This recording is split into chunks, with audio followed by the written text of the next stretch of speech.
You come from a world of display advertising, right? I do. I spent approximately, I think, 12 years in display before moving over to video. I feel like I should put your head in my lap and just kind of rock it right now. So that would be a decent addition. No, sorry. Wow. I might not object. I totally walked into that. Sorry. That's the kind of video that our clients don't want to be next to. Fair enough. That could go viral, though. So I think money can't buy that, right, Andy? Good point. Andy sells career all.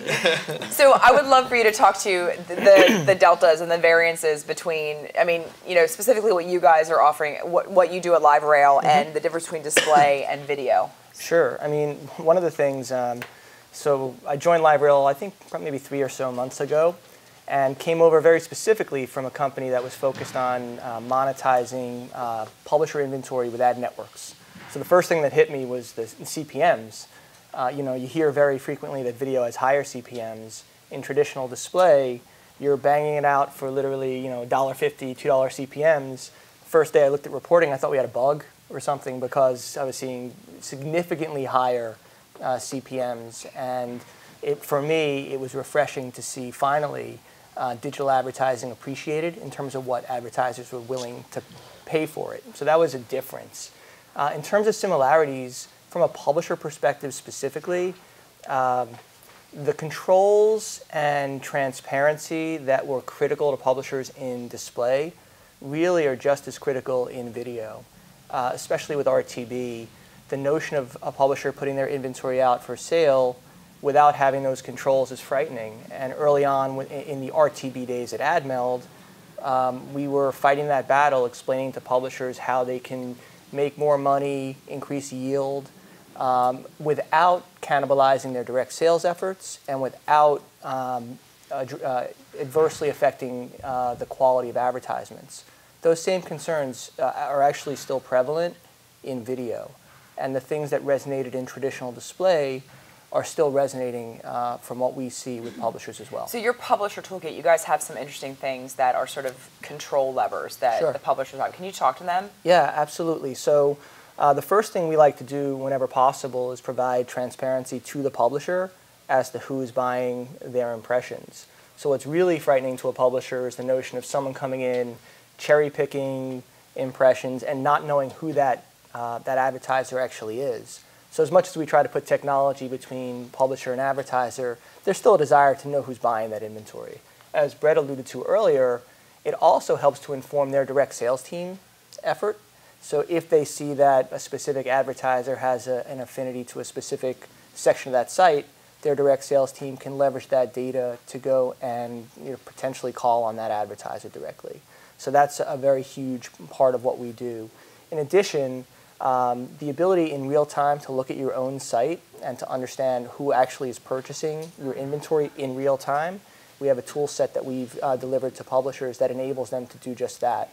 So as the ad actually appears on the screen, you get a whole bunch of metadata about that ad, where it came from, who the advertiser was, what entity purchased it, what they paid for it.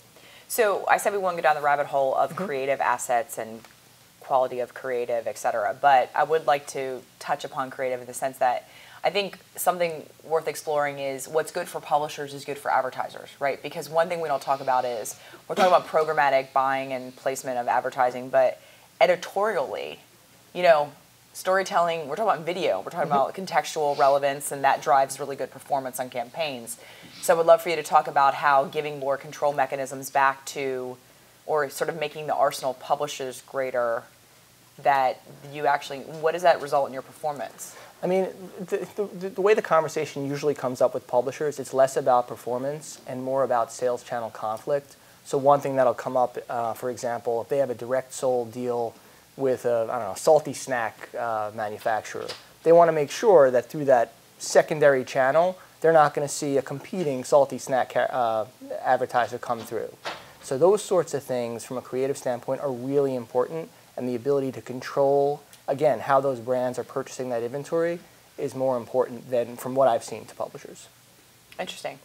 Okay, well, I just tried to move them up the food chain to have more higher aesthetic and editorial prowess, and you just said basically they want to automate Okay. Sorry. All right, that's all right. I was trying to toe the line for the publishers, but that's okay. Sean, you're next, man. We can talk about that, all right? You're up next. That's fine. So tell me a little bit about what innovations are sort of down the pipeline. Like, you know, I mean, you guys, I know you don't sort of have any big technology announcements now, but I would love for you to just talk to sort of where you see things moving, changing. Sure. I mean, I think private exchange for a while was a real marketing buzz-like term in traditional display. You're in a room of marketers. Well,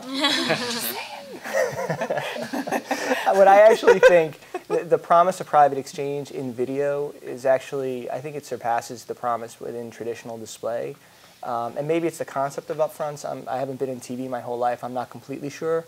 But the notion of advertisers trying to lock up really valuable sections of a publisher inventory with a guaranteed commitment is resonating with publishers today. See, like, that just makes me want to stick a pen in my eye. Because what you're doing is, I mean, we have all used the word RTB repeatedly, real time. So if you mimic an industry whose not 80% of their inventory is sold through in the second quarter of the year, we just do it in the fourth quarter or the end of the first quarter. I mean, well, I kind of like, doesn't that just eliminate all the power of digital? I don't think so. I think when you think about it from a publisher perspective and think about a 100% solution, there's lots of different sources of demand that you're going to bring to bear to help monetize that inventory to the greatest extent possible. Some of it is going to be those sorts of direct deals that are cut up front, but there's going to be a good amount that's spot buy. There's going to be a good amount that's RTB, sort of general fill. There's going to be, I hate to say it, there are still going to be insertion orders, I think, that are executed to buy specific sites at a time. And to me, in the very near term, that's what it's going to be, and it accrues to the benefit of the publisher, as I see it, because they have these different sources of demand competing in real time. So my altruistic trying to what's good for the publishers, good for the advertiser just went, nah. Because, like, let's go back to Andrew. I'm going to keep quoting you. You suggested media mix modeling to reconcile media performance with business KPIs, and that sort of straddles that chasm of connective tissue, right? So I used to serve a client that was very well known at my former employer. They were very, very bullish on video. They spent a ton of money, and they were very open about share shifting dollars. But their media mix modeling was like, 18 months late. So they were looking at ROI measurements that were, 18 months behind. And I think, so I left, 4 months ago. We were in the beginning of the second quarter of 2012, and we were spent through 2012 and looking at 2013. How do you, all the power and the potential that the marketplace's real-time information, and who said real-time analytics is the real interesting thing here, right? Somebody said that. Brett, forgive me. To Brett's point, it's real-time information for the purpose of better decision-making. How do we reconcile the commercial opportunism versus the reality of not taking advantage of the power of the medium now? I mean, I think part of our jobs really in ad tech is to be an evangelist for that sort of message, but recognize that the change that you're up against, it's not turn the switch on and all of a sudden everyone's RTB enabled, and it's just not. And in actuality, these decisions and the change is taking place at a personal level. We talked earlier about the skills required to buy audience versus buying in the traditional way. Yeah.